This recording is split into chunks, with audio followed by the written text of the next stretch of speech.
সবাইকে স্বাগত জানাচ্ছি দীপ্ত সন্ধ্যার সংবাদে। সাথে রয়েছে দোলা ডানোরে। শুরুতেই জানাবো সংবাদ শিরোনাম। ঢাকায় গণমাধ্যম সম্মেলন, গণতন্ত্রের পথে বাধা সৃষ্টিকারীদের বিরুদ্ধে সাংবাদিকদের ঐক্যে গুরুত্ব। কৌশলের নামে বিএনপি নেতাকর্মীরা গুপ্ত বা সুপ্ত বেশ ধারণ করেনি, মত বিনিময়ে তারেক রহমান।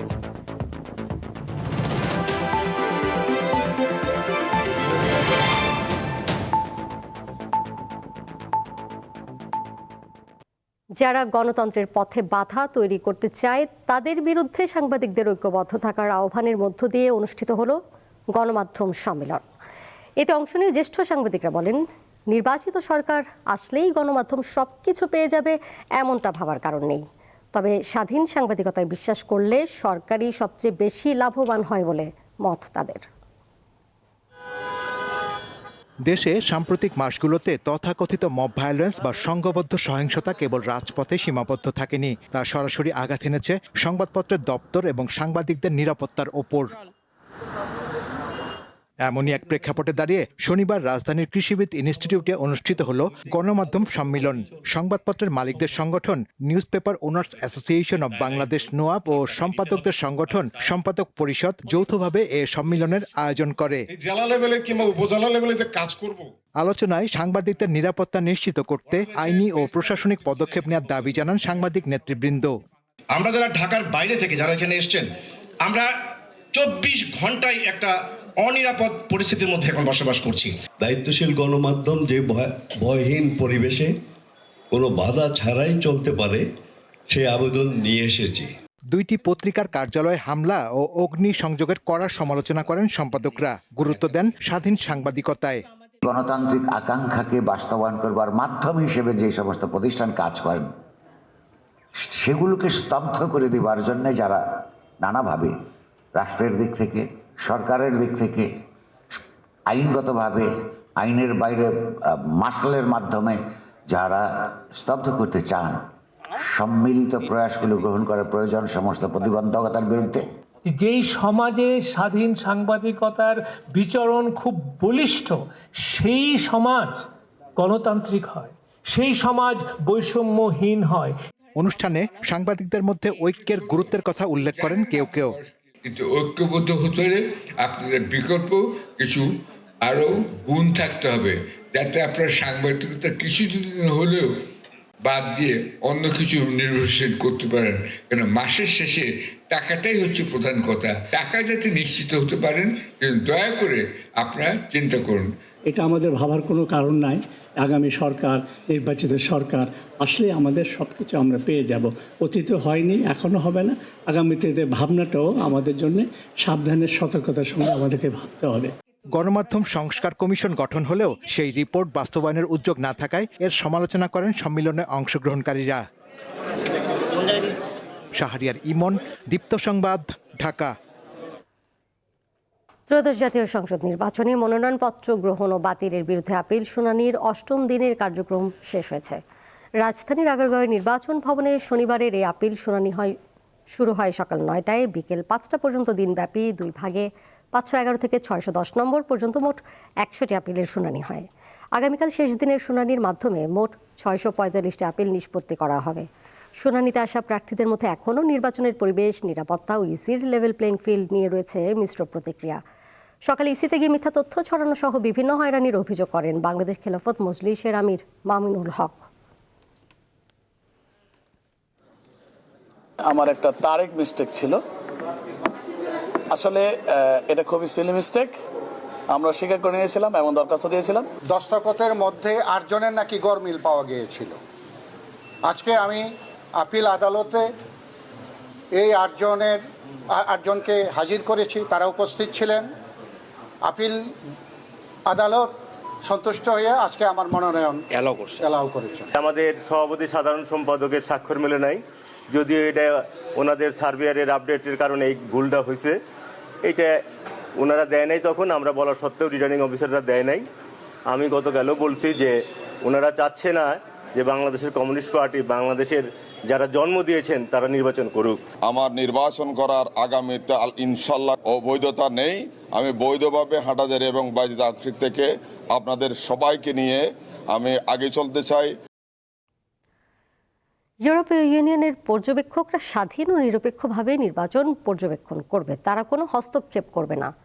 ইইউ নির্বাচন পর্যবেক্ষণ মিশনের উপপ্রধান ইন্তাল্লাসে এইসব কথা বলেছেন। শনিবার তিনি জানান, নির্বাচনের সময় পর্যবেক্ষকরা দেখবেন জাতীয় আইন মানা হচ্ছে কিনা এবং আন্তর্জাতিক মান বজায় রাখা হচ্ছে কিনা। প্রতি সপ্তাহে তারা এইসব বিষয়ে প্রতিবেদন দেবেন, যা বিশ্লেষণ করা হবে। ভোট শেষ হওয়ার 2 মাস পর ফাইনাল রিপোর্ট দেওয়া হবে। প্রতিটি নির্বাচনের জন্য আইনশৃঙ্খলা পরিস্থিতি খুবই গুরুত্বপূর্ণ।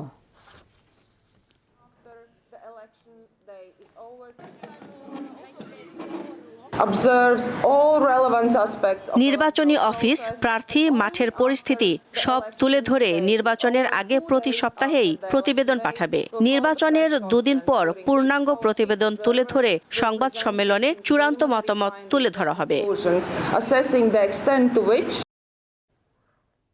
শেষ সময় পর্যন্ত 11 দলীয় নির্বাচনী ঐক্যের বিষয়ে অপেক্ষা করবে বাংলাদেশ জামায়াতে ইসলামী। যদি ইসলামী আন্দোলন ফিরে না আসে, বাকি 47টি আসনে প্রার্থী চূড়ান্ত করবে দলগুলো।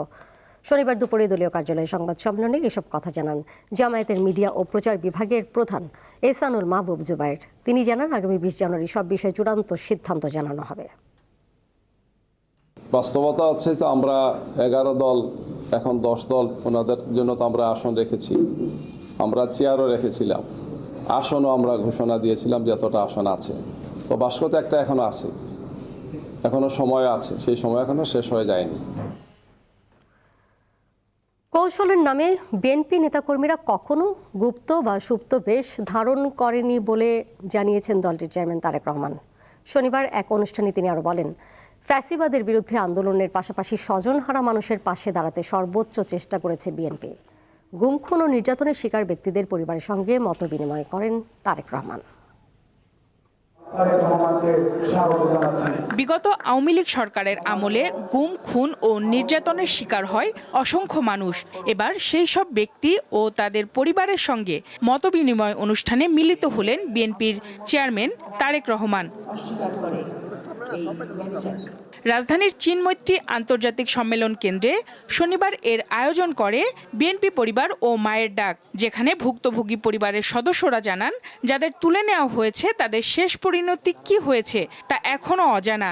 এ সময় তারেক রহমানকে কাছে পেয়ে কেঁদে ওঠেন কেউ কেউ। চোখের পানি ধরে রাখতে পারেননি খোদ বিএনপির চেয়ারম্যান।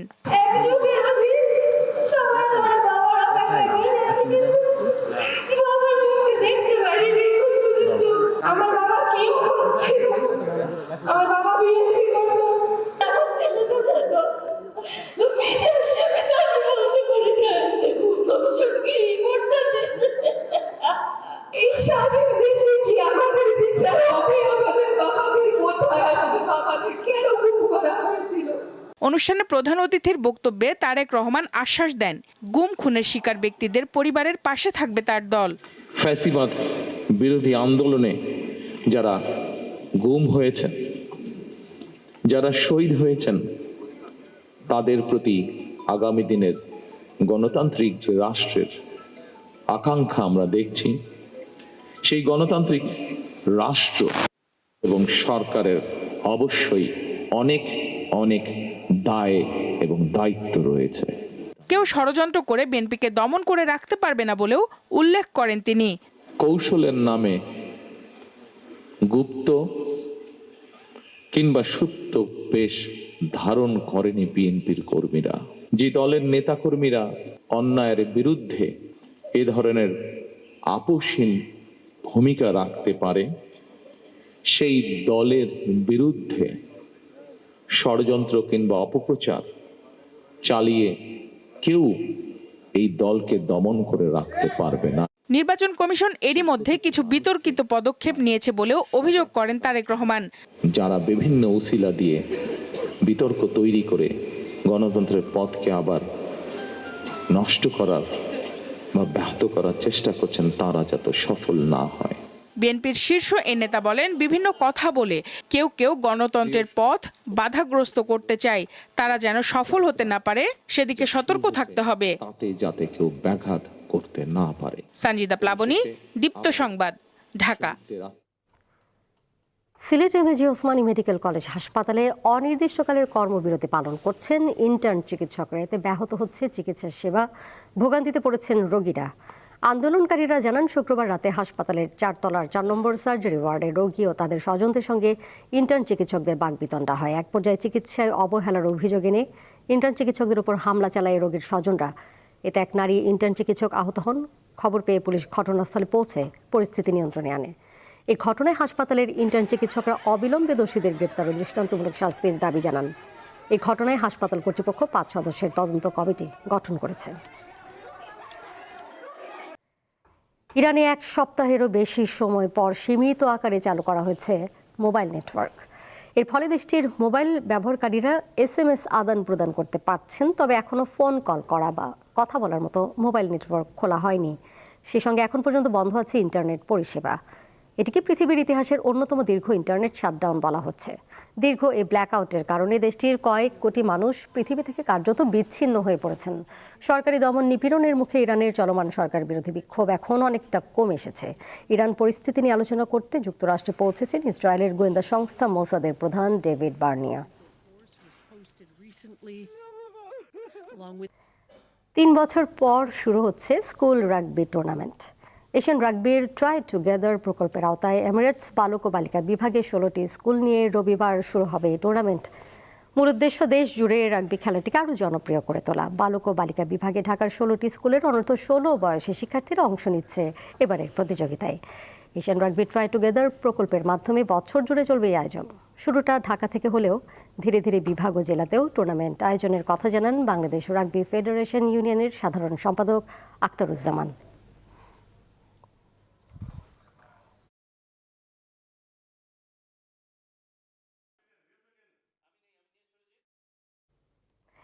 শেষ করব দীপ্ত সন্ধ্যার সংবাদ। যাবার আগে শিরোনামগুলো জেনে দেব আরও একবার।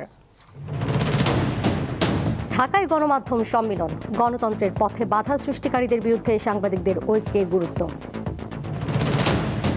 কৌশলের নামে বিএনপি নেতাকর্মীরা গুপ্ত বা সুপ্ত বেশ ধারণ করেনি, মত বিনিময়ে তারেক রহমান। অনূর্ধ্ব-19 ক্রিকেট বিশ্বকাপে ভারতকে 238 রানে থামানো বাংলাদেশ, 5 উইকেট পেয়েছেন ফাহাদ।